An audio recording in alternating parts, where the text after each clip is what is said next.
Hello, everyone, and thank you for tuning in to this episode of Tangents presented by the From the Middle podcast. This particular Tangents episode is going to be all about the Falcon and the Winter Soldier. But before that, I'm 1/3 of the From the Middle podcast, Dillon. And this time, my co hosts, Kendall and Corey, are not participating in the conversation about the Falcon and Winter Soldier miniseries on Disney Plus. But I have a very good friend of mine who has called into the show before, Brad from Philadelphia. Brad, thank you so much for joining me on this Tangents episode. I can't wait to talk about Marvel. How you doing, buddy? I'm good. How are you? So good, Yeah. especially after the finale of the Falcon and Winter Soldier. Overall, like what's the couple word reaction that you had to the whole series? For me, well, this is where I would start to go into a tangent. Well, then do it. That's exactly what we're here for. I'll say initially I was kind of nervous about this because I really Captain America is one of my favorite characters, and Yeah. I was afraid that they were going to just kind of be done with him and move on. But what ended up happening, what made me really happy, is they really made me actually like Steve Rogers, Captain America, a lot more than I did initially. That's so incredible. Um, I love that you said that because I don't think I think that's how I felt, but my mind hadn't articulated it yet. And that's why I wanted you on this. So I, for anyone who listens to the podcast regularly, I'm a Marvel fan, but I'm not like the hardcore, like deep cut. I've read all the comics. Like I think I've even said on the podcast, like I had a small stack of comics, like whatever my parents happened to have gotten me here or there, or what I could buy, but I didn't have a huge stack. And you're more into the culture than I am overall. Like you know way more than I do. So I was so excited to have you on. And it's moments like that exactly where you like articulate it. It made me appreciate Steve Rogers even more. And he didn't even show up. Like he was clearly present throughout the show, but he wasn't even in the show. And it's spot on.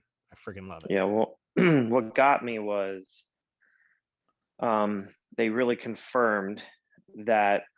Well, first, let me see where to start with. For one, I think I want to kind of tackle the whole super soldier serum thing first because it's not just a plot gimmick like, hey, take this serum and all of a sudden you're a super strong person. Yeah. It actually brings out what you really are, so Mm-hmm. there's more responsibility behind it. It's kind of like when people are drunk. If you're a jerk, and you drink, then that comes out more. When you drink, if you're a nice person and you drink, then that comes out even more. It's kind of makes me think of that. Yep. But if you remember back in the first Hulk movie, Tim Roth's character, Tim Roth, right? He turned into the Abomination because he just had something bad inside of him. Well, and there was Yeah. like Hulk blood mixed in, but that's one thing that I like, that they really focused and honed in on that again, because then it showed that Steve Rogers was actually a good guy. Because remember, Zemo actually like said he was an anomaly. That doesn't usually happen. Like Steve's actually a good guy, and that confirmed that there. But then it really, if you go back and watch everything again, him being able to wield Mjolnir and like it's like, okay, wow, like so he really was a worthy guy. He was a really he was like he was a good guy. Yeah. Um, and then if you have to, and then I kind of zoom ahead and I think about like Sam, who's like been one of my favorite characters for a while now. Um, he has his whole dynamics in the show as well. And this is where I just start ranting, or not ranting, but ram going on a tangent. Yeah. Do it. Um, Do it. That's what we're here for. I love it. well, what I loved is Sam always has this humility about him. He's a badass, but he's not like in your face about it. Like he'll Mm-hmm. admit his limitations, but he still gets the job done. And I think that's what makes him a good person. One of the things that makes him a good person. And that ended up being one of his faults. Like there's a point where like something good about you can be, it can actually, you can present it so much that it's actually like a weakness. And in Right. Sam's case, he was so, I mean, there's a lot more complications around him being the next Captain America, but his humility, where he's, oh, it feels like the shield belongs to somebody else and all that. No, think about this for a second. A guy that was so good that he didn't get corrupted by the super soldier serum, who was able to wield Thor's hammer, literally hands his shield to you, and he says, like essentially saying, like, I think you're the next Captain America. I think you're the only person I know that could take this on. And Sam initially is like, nah, not me. You know what I mean? Yeah. And that's just like, dude, he was lifting Thor's hammer like not that long ago, and he thinks you're a good person too. You know what I mean? Yeah. Okay. Um, Two points yeah. there, if I can jump in. So the quote from Captain America, the First Avenger, when Steve is talking to Dr. Erskine, right? And he says, I Mm, have the quote pulled up. He said, the serum amplifies everything that is inside. So good becomes great and bad becomes worse. This is why you were chosen, because the strong man who has known power all his life may lose respect for that power. But a weak man knows the value of strength and knows compassion. It's like yeah. so freaking great, man. It's just the show literally is just pulling from that very first, like one of those very first scenes with Captain America. It's like pulling those exact words out of the first movie and showing us what exactly that looks like. Because you're right, we did see that in Incredible Hulk. We saw that with why am I blanking on the villain from the first Avenger, Red Skull? Yeah. When somebody gets superpower, what happens? Super strength. That's 100% accurate. And then on the second point, with Sam, I can if Steve had been the one to follow Sam, and Steve didn't have the serum, I can see Steve feeling the same way as Sam. Like, who am I to take the shield to be? Even if he had gone through all the stuff that Sam had, I could Yeah. I could see Steve saying the same thing if he didn't have the serum to be like crazy strong, right? So Yeah. yeah, I think that's spot on, dude. Well, and then I was gonna say, that action led to, this corrupt, US agent, because that Mhm. that whole storyline with that too. And here's the crazy thing. You've got to so when it actually comes down to being a good person, how many times have you seen somebody that just checks the boxes, to do, they're doing their job well, or they're being a good person and they're just checking boxes off. They're not actually doing it because they're a good person. They're doing it because they're doing it so they look like a good person. Do you know what I Right. mean? Yeah. Yeah. Absolutely. Where it's like it could be in Captain America isn't just, it's like, oh, I jumped on a grenade 4 times. It's not about that. Right. It's deeper than that. It's actually doing it because it's the right thing, you Yeah. know? And I feel like Sam's one of those people that would actually do things because it's the right thing to do, not Yeah. just because, you're checking the boxes. I mean, you've seen it at work. You've been at work and you see people that are just like, they're like, oh, they're so polished. And you see it like everywhere on the planet, in the world. Everybody's just so polished. And then you find out, like, this person is like cheating on their wife, or they're Yeah. like, they're kind of a scumbag. They just look good on the outside and they're polished and things like that. It's Yeah. like they're checking all the boxes. Like, yeah, but you're not actually a good person deep down inside. You're not actually doing Yeah. the right thing. Yep. Yeah, which is a beautiful segue to, I think the show did an incredible job doing the same thing with John Walker. And Yeah. props to Wyatt Russell for, and I know that's what you were alluding to, and that's perfect. Props to Wyatt Russell for being an intentionally polarizing character. I mean, so much so that he's getting real life death threats, which Marvel fans need to chill out that are going that far. But like, that's how good of a job he did at making you like wonder, is he actually good or is this guy a total creep? Like, he walked that line so well. And spoilers, if you've not watched the final episode yet, go ahead and come back to this after. But like, up until that very last moment, you were pretty sure he was going to be like a d-bag the whole time. Yeah. And one of his final moments, he finally like does the right thing because he knows it's the right thing and Ooh, wants to. so Do you think I got to so? enter. No, I got to interject on that because that's what I was going to bring up. So Mhm. when it was between him chasing down, was it Carly, or Yeah, Carly. saving? or saving, the civilians that were locked away in the armored truck. He chose the civilians, and you think, okay, he's actually doing the right thing. But then at the very end, when he's meeting with, is it Val or Madam Hydra? Yeah. um she's like, all right, you did good, and he's like, yeah, I'm finally back. It's like, was he doing that because it was the right thing to do, or is he doing it because someone reined him in and said, hey, look, if you're going to be like, we can salvage this, but you have to go out and you have to counter what you did when you murdered that, flag smasher. Yeah. So now you got to counter that. I don't think, like, initially he fooled me, just like I was just saying, like, everybody looks good on paper and they're doing it, but they're just checking the box because in that last scene, like when he was meeting with her, it seemed like he was really just, everything he was doing from this point on was Yeah. so he can make a comeback. It wasn't really about saving the people, but you're right. Like, maybe deep down inside he is there, that's still there. Like, you I know what I mean? Like, we don't know. Yeah, you're totally right, we don't. I've been reading it like I think my mind has been breaking the fourth wall a little bit and thinking about it from how they want us to feel, not just Wyatt Russell's portrayal, but I I think they I think they want us to be intentionally unsure by making some of those moments feel genuine and some of them feel like he's just the D-bag that knows how to check the box.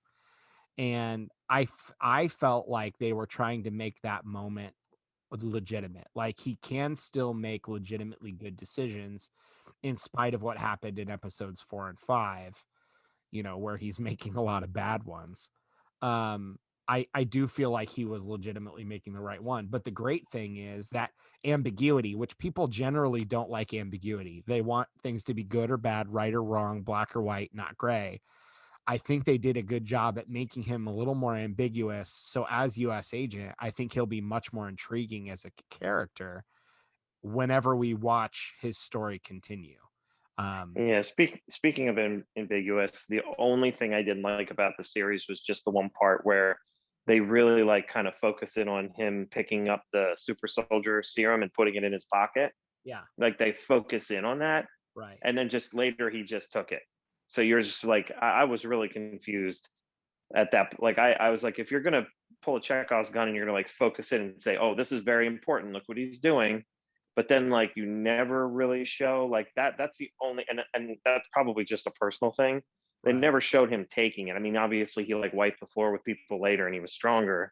Yeah. But if you're gonna do a tight shot like that of him kind of slipping it in his pocket, like, I figured there was gonna be a little bit more showing or emphasizing. And then later we get, like, the exposition where, um and, like, I'm pretty sure she's Madam Hydra, but and it's Val, right?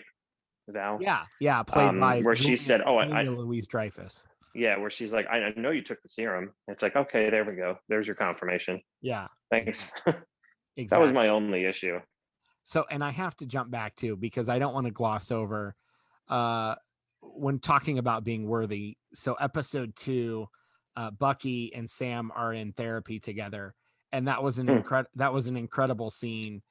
And they're working through. Hopefully, anyone listening to this has already watched it, but they're working through a lot of Sam not taking the shield, what that means to him, what that means to their relationship, and what that means to Bucky, which you don't really know how much Bucky feels it's about him until he ultimately says to Sam, talking about Steve not, giving the shield to Sam, that if Sam wasn't really supposed to have it, but Steve thought he was supposed to have it. And ultimately Bucky says, maybe he was wrong about you. And if he was wrong about you, then he was wrong about me. And that's Yeah. like Bucky's redemption is on the line now. So it's like, what an incredible moment. Like if he was wrong about you, then maybe I can never really be redeemed. And it's like, Yeah. oh, like these characters who haven't quite been fleshed out in the MCU films are getting these, like, between WandaVision and this show, are getting like these incredible moments with like trauma and these deep-seated things that they're dealing with, talking about not being worthy. If you don't, even if you didn't like Bucky, you can't help but watch that and just like your heart breaks for the dude.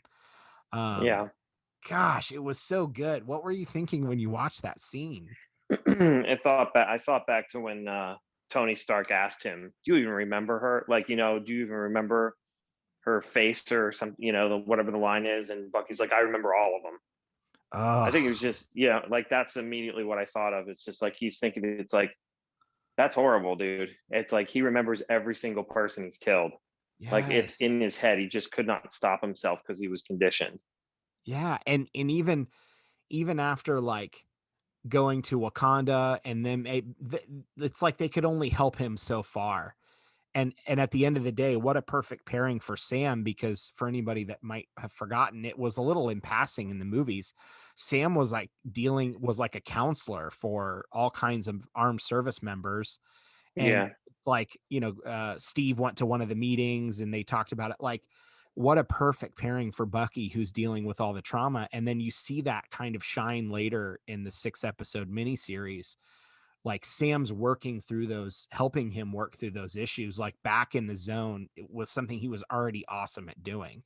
Meanwhile, dealing with all his own stuff and Isaiah Bradley and what it yeah. means to, to be Cap and potentially a black Captain America in his America at the time, within the MCU. It's just incredible, man. I, I like my initial response to stuff like WandaVision and the Falcon and the Winter Soldier so far has been like, we're getting incredible MCU level films, but as series, and we're freaking spoiled.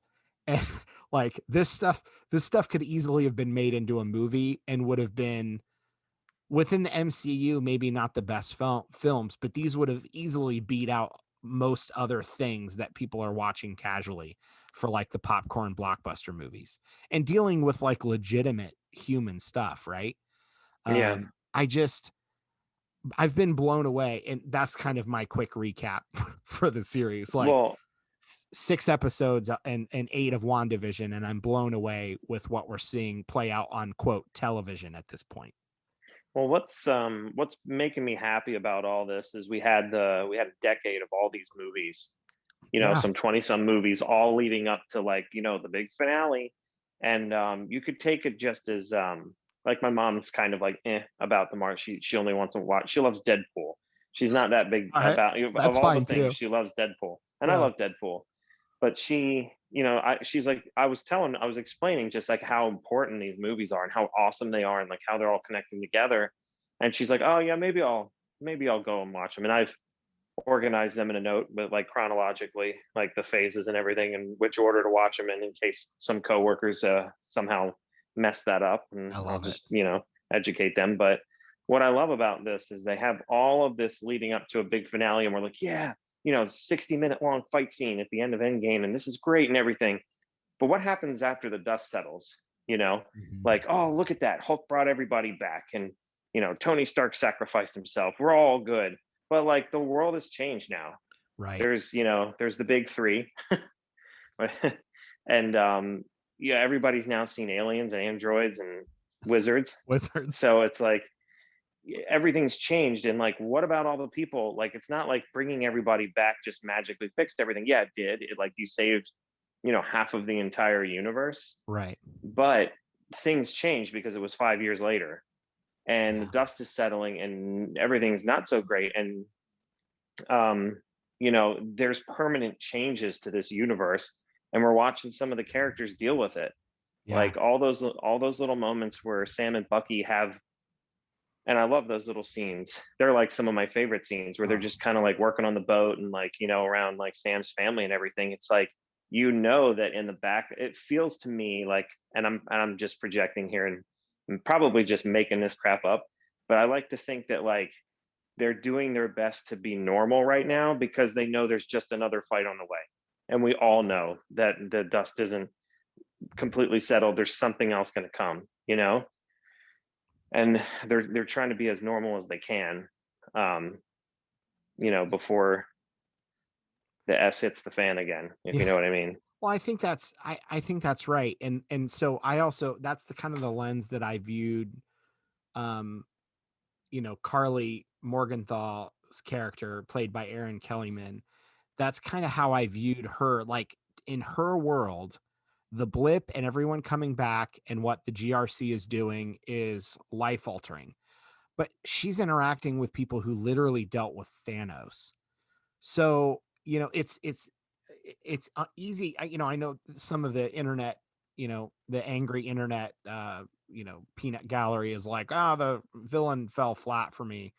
I don't think so, man. I mean, not for me. I know I'm a Marvel fanboy, so like I'm gonna pretty much like all of it. But like, I don't think that fell flat. I just think it was like you just have to put yourself in their mindset that this was earth shattering to them.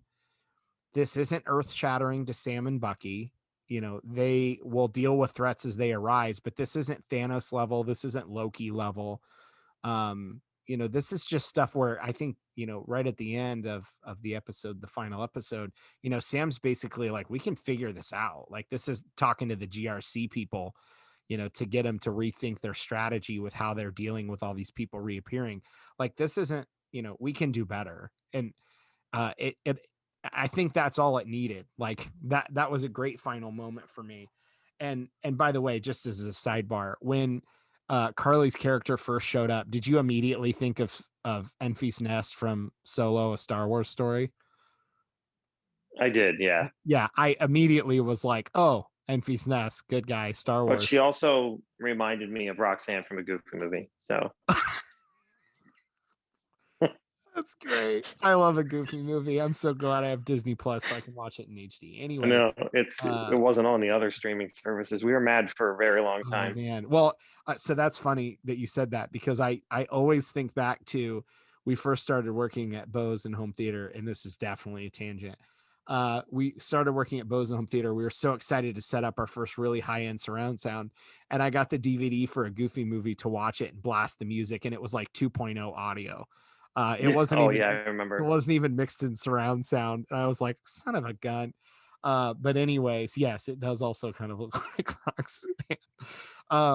But But it's I interesting because you said people were like, "Oh, the villain fell flat for me." I didn't really see any villains in the. I mean, there were antagonists and protagonists. I guess antagonists would be villains, but I saw desperate people. I yeah, didn't really see anybody like Thanos, and even Thanos was like well fleshed out to the point of where he thought he was doing everybody a service. well, yeah. I mean, Thanos to a degree was relatable. Like you're like, I mean, I don't agree with wiping out half the universe, but I kind of get what you're No, saying about resources.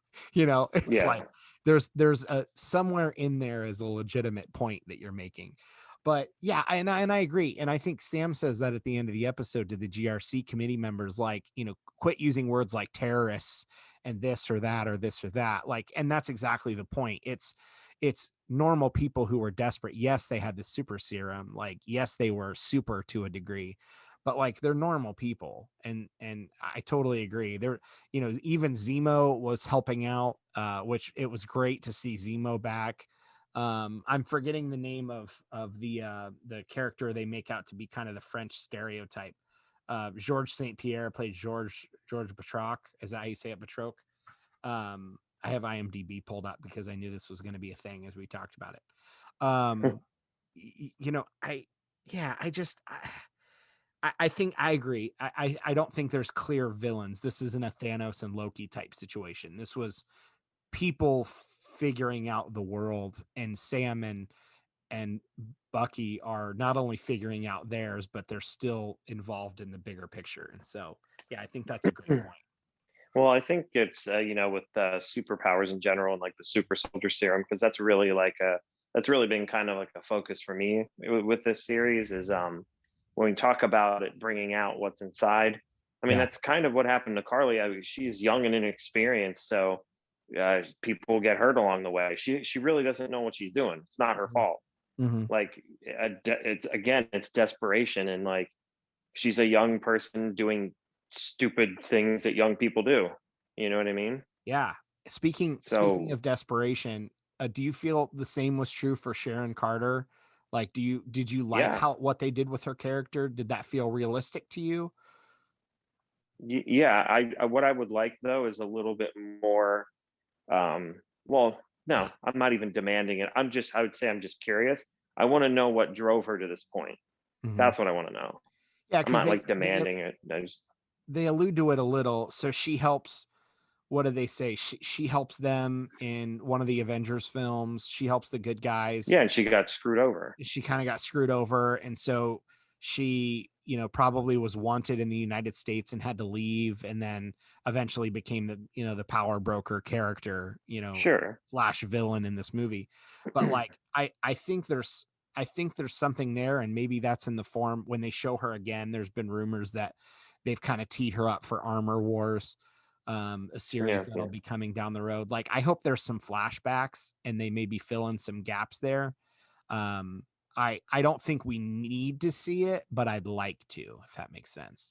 Well, just yeah, it doesn't even have to be like its own episode. It would just be cool to see the moments where she had to compromise, or Yeah. like what she's had to do just because her country kind of turned their back. Like she was, significant in helping the Avengers, and you know, she got screwed over. And I like it when you see what's happening at ground level. They're up Mhm. in the sky fighting aliens, and then you see what's happening, like in the first Spider-Man movie Yeah. with Michael Keaton. It's like he got really good at picking up all the scraps, and Mhm. then again, Iron Man's company comes in, or Iron Man comes in and takes that away from him. He's like, "This is okay."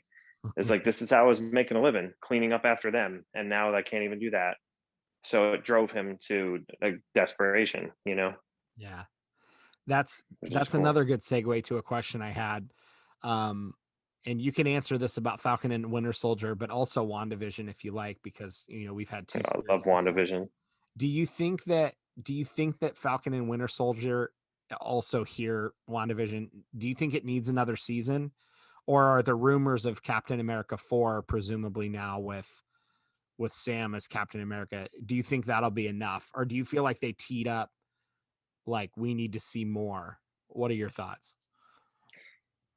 I don't know if we need. It depends on Marvel's schedule, because if they have like the next movie set up and we just see Sam is now Captain America, then it's totally fine. We already know how that got there. You know what I mean? Right. They could say this much time has passed and he's gotten this experience. Um, I don't know if we need uh, more. I guess it depends when the next movie comes out. It's almost just they've already kind of explained how the characters have evolved and Mhm. how they've moved on and how they've gotten to the next step. Right. Um, in the past, we haven't needed it. They've done it, well, going from one movie to the next, Yeah. and the characters have their own movies, things like that. I mean, I love this. I love the TV shows because of the development, character development you could do within a TV show. Mhm. Um, because in a movie, you're like, all right, let's cram it into 2 hours. Let's get everything into 2 hours. Right. But in a TV show, you can stretch it out, 40 minutes. It can have some fight scenes, and here's some character development. Next one's next week. Everybody talks about it at work now for the next week and Yeah. tries to figure out what's going on. And that was one good thing about WandaVision is once you get past the first couple episodes, it starts to get very intriguing, and then Mhm. everybody thinks Mephisto's doing everything, which was interesting. But Yeah. I mean, everything was. I mean, if Wanda blinked a certain way, people were like, "Ah, Mephisto, you see it right there." Yeah. Um, but I don't I don't really know if they need to have multiple seasons. I think it'd be, or if they do, season two would come after maybe the next couple movies. Yeah. Just to like lead into the next. Uh, just to kind of to fill people in on the transition between the movies and what the characters did between the Yeah. movies. I Does that make I've been sense? Yeah, totally. We watched the episode last night, so I've been thinking about it all day and I still don't have a great answer. But here's where I've kind of landed between WandaVision and Falcon and the Winter Soldier. They've done an excellent job of clearly filling in the gaps of the things that wouldn't be important enough for a film, but are clearly important enough to fans that they're worth showing. The level of quality of the shows is so high for me that they're as good, at least, as the average MCU film at this point, in my opinion. No, I So agree. I'm really I'm at the point where I'm okay if a lot of these series are only one season and one miniseries, 6 to 8 episodes at 30 to 45 minutes apiece. But selfishly, as a fan, I really want them to do more. I Yeah, think WandaVision left with really, obviously I'm blanking on the witch character on her name at this point. I can't believe I'm forgetting. Agatha Harkness. Agatha. Yeah, yeah, yeah. Yeah. So I think the fans would really like to see her again, but I think it would be okay if we didn't. We're going to clearly see Scarlet Witch and Vision again, which was the most important part of that. If we get to see John Woo's character and Kat Dennings' characters again, I think people would really like that. But again, I don't think we have to. This series feels a little different in that it really feels like we kind of have to see John Walker again. It really feels like we have to see Baron Zemo again. It really feels like we have to see Sharon Carter again. It really feels like we need to see a combination of Isaiah and Eli Bradley, but probably Eli again if they're going Young Avengers. We really have to see Julia Louis-Dreyfus's character. Again, I feel like this show left us more characters that we kind of have to see again. So I would be really surprised if they don't find a way to make another season, or maybe these actors are all A-list enough that they can just push them up into the movies and we'll see them other places sprinkled in. Well, Um, you said something that was actually, you said something when we were having a tangent about Mandalorian, when you and I had talked for like an hour, and you said something really interesting back then. You said that like I can't remember who Ahsoka was fighting. Who was it that she was fighting in the one episode? oh Uh, yeah. The character and with the spear. I'm blanking on yeah, the name at the it, moment. it Okay. was. I think it was that episode. But you were talking about like she referenced Anakin. Like she didn't say it openly. You were talking about this because you. So basically, what happened was you were watching. You told me that you were watching Mandalorian with your wife, Yeah. and Ahsoka said something, and you paused the TV show and you said, "Hey, I know this sounds like a throwaway line, but let me tell you why it's really important." And then you Yeah. explained it to Bree, Yeah. and then Bree was like, "Oh, okay, that's cool." And then, uh, so basically, what's great about that is that all came from the Clone Wars. You know what I mean? Right. So you Right. you spent all this time because you're a fan. We're both Star Wars fans, so we have all this content we can sit there and consume because we're the fans. But then people like my wife loves Marvel, but she's probably not going to watch all of the stuff and watch all of the breakdown videos and like do all the research that I'm going to Yeah. do. Listen to She a whole relies, tangents yeah, episode with nerds talking about what happened. Yeah, totally. yeah. She'll probably just ask me, "Who's that guy?" And then Yeah. I could pause it and tell her in a sentence. And I think that's what's really cool. Like I think that's leading up to what these shows are. So somebody who's like really not into the watching all the TV shows, you start the next Avengers movie and you see Sam flying around as Captain America and he's got like vibranium wings and you're like, wait, well, what's going on? And you pause and you say, this is really what happened. So the people that aren't really hardcore fans don't need to watch the whole TV series, but they have people like us that can fill them in and be like, Right. well, this is what happened. And they're like, oh, okay, cool. And then if they're interested, they can go back and they have extra content. Like, if you can't get enough of it, you have all this extra stuff to go into, which is great because it's just filling in the gaps for hardcore fans. Yeah. And I think Disney's doing a really good job about that with Star Wars and with Marvel. And so that's where it's just like, it just when you asked me that question, it reminded me of when you kind of paused it and just like filled your wife in on like what that line meant. And all you had to do was just tell her and she's like, oh, cool. You know what I mean? Yeah. She wasn't like, let's go back and for like weeks watch all the Clone Wars. Yeah. Well, yeah, and that's a great point. And so um ultimately I'm grateful that we're getting whatever we're getting at the quality level that we're getting it at Oh yeah. from a quote TV standpoint. Um but yeah, and maybe that's enough. Maybe they don't have to show these characters again. It I think that's just what I walked away from last night, and it's still pretty fresh. So maybe if I watch it again, it won't. It just feels like they've opened up a lot, and frankly, Disney Plus has so many shows planned. Maybe these characters are just going to weave in to single seasons of other shows, and we'll see them show up other places. So we might not necessarily need a second season of this show, because maybe we'll see all those people I mentioned show up in Armor Wars and the rumored Wakanda series and She-Hulk and yada yada yada. So Yeah.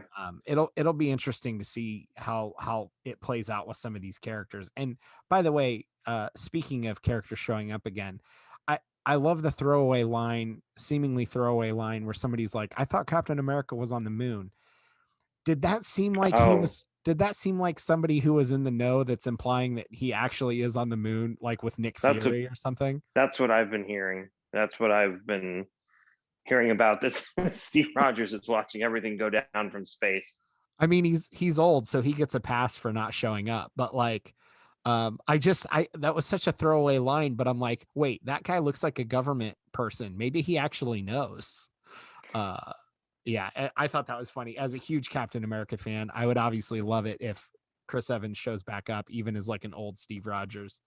Uh, Yeah, that'd be very cool. it'd be friggin' great. So, man, that's so So, good. So, would you be willing to, or could you even rank 1 out of 10, 10 being the best? You can do WandaVision too if you want. What did you think 1 to 10? Where was WandaVision? Where was the Falcon and the Winter Soldier? well, initially, there's part of me that says, "Oh, you can't give it a 10 out of 10 because people will be like, yeah, but there's so many things wrong with it." But then I think I got everything I wanted out of the show. Yeah. Um, uh, WandaVision, I'd give a 9 out of 10. And the only reason I wouldn't, and that's my personal opinion, the only reason I wouldn't give it a 10 out of 10 is because, uh, wow, I can't blanking on the guy's, wow, I can't remember his name. Vision, the actor. Oh, Oh my Paul gosh. Bettany. Paul Bettany, yeah. He trolled everybody. And he was like, "Oh, I can't wait to work with this actor. I've always been looking forward to like working with this guy." And he was talking about himself and he trolled everybody. Yeah. So then everybody went into a frenzy and they're like, "Must be a Doctor Strange. It's gotta be Doctor Strange." Um, but so I would want to I'd want to give it a 9 out of 10, but then I want to put it back up to a 10 just because a 10 out of 10 for me personally, because it's not the writer's fault that everybody thought they saw Easter eggs and they were like literally taking everything and like analyzing every single thing in the show Right. and saying must be Mephisto, must be, and just because you had expectations and you followed that, it's like, and then you kind of got like let down. I've seen people do that a lot with video games. I've told you, Oh yeah. where they announce a title and then it starts on the internet. People be like, "It'd be awesome if this was in the game," and then another person comes over and they're like, this is how that would work." And then Yeah. another person's like, "I've designed the graphics," and then it moves on to, "They better have this in the game or I'm going to hate it." And the developers are like, "We never said we were going to do that. You guys said we were like, we didn't say Yeah. we were doing that." And so people do that with these expectations. They start saying it better be this or I'm going to be like miserable, and the writers never had that intention. Yeah. So for me, it was a 10 out of 10 because I loved it. Like, and my family loved it. We loved watching it. It was interesting.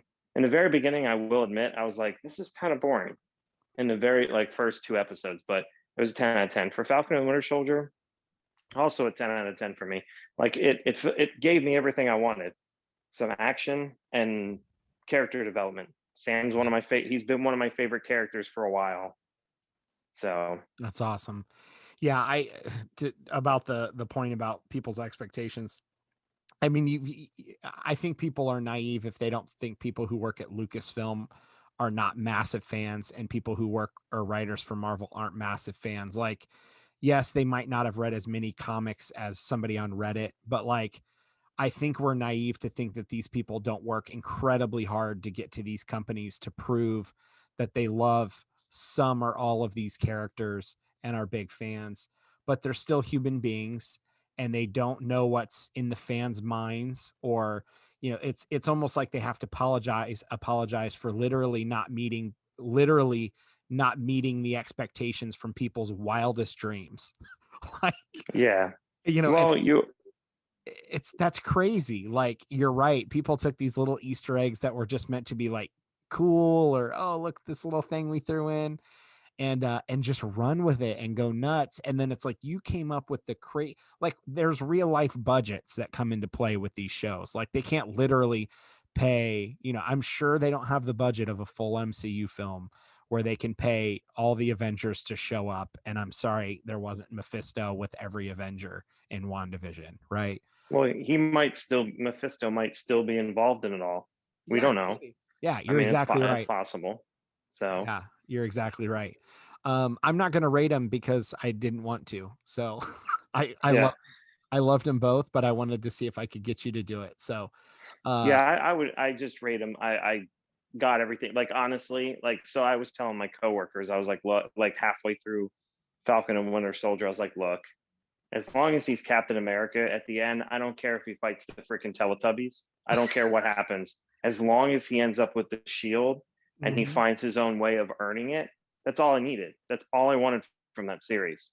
I yeah, wasn't looking for like Oscar winning, like just award winning performances. I wanted progression, yeah, and I wanted to see one of my favorite characters like progress and earn some and feel like he earned the title that one of my other favorite characters was trying to bestow upon him, you yeah, know? And dude, that's what I got. So it's spot I'm on. happy. We've talked about it many times on the podcast that, like, at the end of the day, people want to, everyone wants to be a critic and say something insightful, even if it's mean or snarky or not true. Oh But yeah. at the end of the day, did I walk away from the movie or the episode or the show or the miniseries, whatever it is? Did I walk away from it and did I enjoy it? Did I have a good time? Was I entertained? Did I have a really good time versus did I just go meh? And for most of the Marvel and Star Wars stuff, I'm having an incredible time watching it.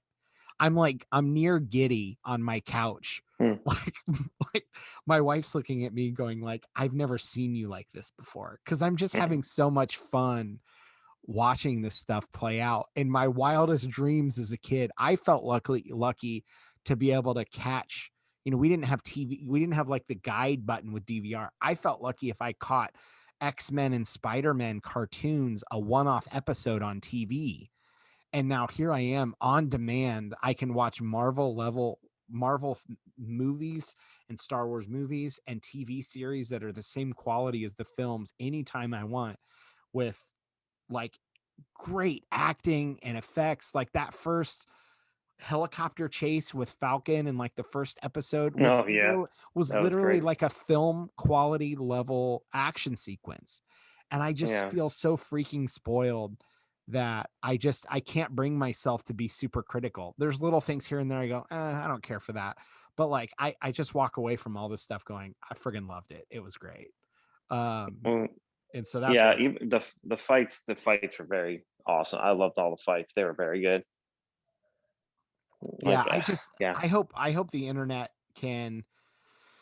I think most fans have been really cool with the MCU and most of the Star Wars stuff after the sequel trilogy. I just hope everyone can quit trying to be the person who sounds like the smartest one in the room, or who the most insightful. I wish people could just be like, okay, I forget, this was really good, or I thought it was okay, but there was a lot of cool parts. A couple things I didn't like, sure, but I was super entertained.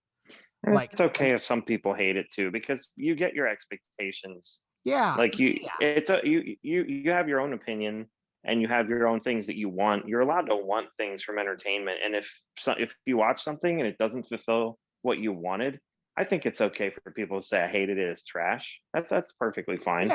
yeah, I think that's fair I too. I mean, guess I guess at the end of the day, when the vast majority of people think something is incredibly well done, it feels like phony outrage sometimes when people jump in to the conversation, be like, it's garbage. I'm like, well, critically it's not, but I understand that it wasn't what you wanted. uh and That's that's more it. fair. Yeah. But I guess at the end of the day, what I'm asking is for people to be reasonable in their critique, not to just be like, the original Star Wars is trash because it, what I use Muppets or whatever. Like that's not a reasonable discussion at that point. And the problem is I expect people to be reasonable when people are people. Um, Yeah. Yeah. and that's fine. So anyways, that's cool, man. Any other thoughts that you like had to share or questions you had to ask as we're chatting through? I mean, I'm sure I'll remember it when like at 2 o'clock in the morning when I wake up in the middle of the night. I'm like, oh, you know what? I just thought of something, but Yeah. because it happens a lot. Like, what I will say, like when I finished that last episode, I kind of paced around the house for like a half hour because like my mind was just like going, and I Yeah. was thinking of all the things. I was like, okay, that was great. I love that. That was cool. Yeah. Um, and I'm thinking about, like, I like to think about the deeper meaning of things and like why, like what these characters are really going through, and just parallels to what's going on in society as well. Yeah. So it was great. I was happy about it. I At the moment I can't really think of anything else. That's like the meme where like the girl's looking over her shoulder in bed, like, I bet he's thinking about other women. And then your little caption bubble would be like, I wonder why they named him Battlestar. Yeah, yeah. That would be yours. No, Uh mine was like, did he take the super soldier serum or not? Like, we never saw all the scene. He is definitely stronger at the yeah. end when he like killed the flag smasher. So I like that was what I was honest. I was like, did he save it? Was he going to give it to somebody else? Like, was Sam going to take it? And then my coworker was telling me, he was like, no, he took it. And I was yeah, like, really? Okay, so I had to go back and look. you can tell like the next fight sequence in the next episode, I think they're kind of making him seem enhanced. I there was a part of me, and as somebody who admittedly did not have enough comics, I didn't know exactly where it was going to go. There was a part of me that was kind of hoping that Sam would get a serum by the end. Like, and he doesn't, I think they've shown now he doesn't need it, not only personality wise, but like the combination of his Falcon suit with the shield essentially puts him at that level, is how I read the final fights. But Yeah, there was a part of me that it was like, I hope he gets it. Like, I hope he gets the version that what's the people, the the flag perfected smashers. version. Yeah, Yeah, the flag smasher version where it doesn't make him look taller and more muscly. They're just normal looking but have the serum. I was kind of hoping he would get one, but maybe that'll happen in the future, and frankly maybe he doesn't need it. well, yeah, maybe it'll come down to it. Like, he has to take it because there's no other way. But Yeah. right now he's kind of just like an Iron Man, which is cool. Yeah, yeah, and there's nothing wrong with that So because, like, other than I think he needs a full helmet. Maybe they just wanted to make sure they showed him, but like, you can't have the top of your head and your ears and your face exposed. Like, yeah, I love that costume, by the way. all the I That's it was pretty super badass. cool. But then I guess if you can flip wings around in front of your head crazy fast, maybe you don't need a helmet. I don't know. Yeah, no, true. They're vibranium wings, so Yeah, crazy strong. Awesome. Well, dude, thank you so much for having this tangent, going on this tangent with me. It was so much fun watching through WandaVision and the Falcon and the Winter Soldier, and I can't wait for more of these. And it's just so much fun getting to talk through and pull this apart because we're so spoiled. We've got so much more Marvel and Star Wars content this year, and it's only April, and we've had two incredible miniseries so far that it's just so much fun. So thank you for coming on. If you don't have any final notes, anything else you want to share, then I'll go ahead and wrap it up. Anything else? no, this is fun. I mean, we do this anyway. You just hit record this time. Yeah, that's totally Um, true. And that's what this was built for, on top of the people who are tired of 45-minute Marvel tangents on the podcast. So yeah. thank you so much, everyone, tuning into this episode. Please check out our link tree or our website /link tree. You can see all the places that you can find our regular podcasts, and we have all kinds of cool bonus content on our YouTube page. With that, this episode of Tangents is over on the Falcon and the Winter Soldier. See ya.